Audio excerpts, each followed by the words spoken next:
Paano mag-drawing ng mukha? Nasubukan mo na bang mag-drawing ng mukha pero ganito yung kinalabasan?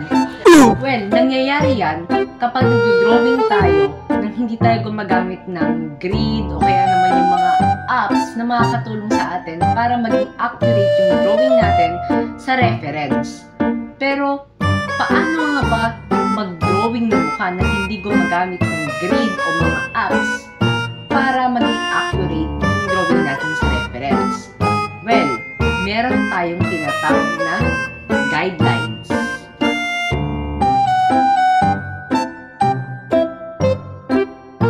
Gumawa ka ng bilog, tapos gumawa ka ng vertical line kasi yan yung magdidikta kung gaano kahaba ba yung mukha nung idodrawing mo.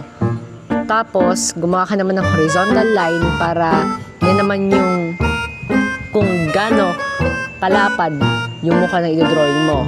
Ayan. And then maglagay ka ng line para sa kilay at sa mata. Diyan mo ilalagay yung kilay at mata. Ayan. Kumuha ka rin ng line sa ilong at para sa bibig. At sa angle naman na medyo naka-side view, hindi naman side view pero yung medyo lang. Ayan. Gumawa ka lang din ng bilog. Ikaw bahala kung gusto mo palagyan ng horizontal line pero pwede. Mas maganda. And then yan. Gawan mo siya ng line ng paglalagay ng eyebrows and eyes. Ayan.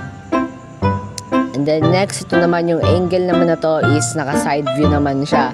So the same, gagawa ka ng bilog ulit. Lagi nag-i-start sa bilog. And then, ayan, naka-side view naman siya. So, ang makikita lang dito yung gilid ng mukha at yung lapad ng mukha ay hindi dito makikita kasi nga naka-side view nga siya. Huwag mong ididikit yung jaw niya sa leeg niya. And then, ikaw bahala kung lalagay mo pa ng line yung sa ilong at bibig o pwede mo nang gawin na. Siyempre, maglalagay ka doon ng line sa eyebrows and mata. Dito naman, sa angle naman na to, nakatingin naman to sa baba. Kaya yung mata, yung line sa mata is papacurve mo siya pa downward. Ganon din sa line ng eyebrows niya. Lagyan mo din ng line sa ilong and sa bibig. Ayan. And dyan nga, nakalimutan ko ngayon lagyan ng pahinga. So, ayan. Dito naman tayo sa nakatingin naman sa taas.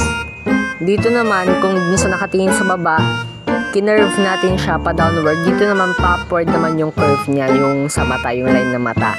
And also, yung eyebrows din. Make sure mo na yung jawline niya is nakapaangat din siya, no?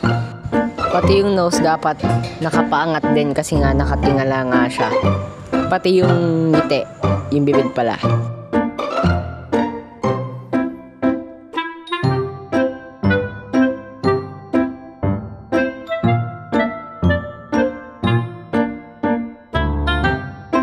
Kung nakarating ka dito, congrats, pwede mo natin signan. Lagyan mo ng kilay, lagyan mo ng mata, lagyan mo rin ng ilong, at bibig. Ikaw na rin bahala kung paano mo ba i-style yung buhok niya.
ko na nga pala dito binura yung guidelines para kung gusto nyong gayahin, makita nyo pa rin yung guidelines. At sinulat ko na rin dito kung ano ba yung mga lines na kailangan nyo. Line sa eyebrows, line sa eyes, sa nose, sa mouth, sa chin, tapos sa hairline. Enjoy drawing faces, kalapis!